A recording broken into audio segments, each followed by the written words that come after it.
Хятадын Янсын гол нь олон мянган километр урт бөгөөд энэ голын айс хавьд олон мянган хүн амьдардаг. Харин өнгөрсөн жил энэ голын ус эргээсээ галж Хятадд 10 гаруй жил болж байгаагүй үер болсон юм а. Энэ нь засгийн газрыг яаралтай арга хэмжээ авахд хүргэжээ. Олон улсын улаан загалмай нийгэмдгийн ажилтан Франсис Маркус хэлэхдээ Хятад улс байгалийн гамшиг тохиолдсон үед бэлтгэлтэй байдаг гэдгээ гайхалтай үр дүнтэй байдлаар харуулж чаддаг.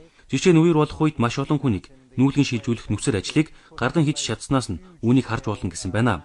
Ирэх орчид олон зуун мянган оршин суугчдыг маш хурдан хугацаанд аюулгүй газар руу нүүлгэн шилжүүлэх чадвартай гэдгийг хэлж байгаа юм а. Учир нь Хятад улсад үерийн гамшиг гэтлэх ариун туршлага бий гинэ. 100 болгон ширүүн бороо ордог энэ улсад үерийн аюул нүүлэх магадлал тун өндөр байдаг. Хотчилд хүрээгээд хэлж байгаа нь ч газар нутгийн байдлыг өөрчилж байна. Байгалийн гамшиг нүүрсэн тохиолдолд Бээжингийн ирэх орчид яаралтай арга хэмжээ авдаг. Коммунист засгийн газрын бүрэн хяналт нь аливаа яаралтай арга хэмжээг авахд амин чухал байдаг.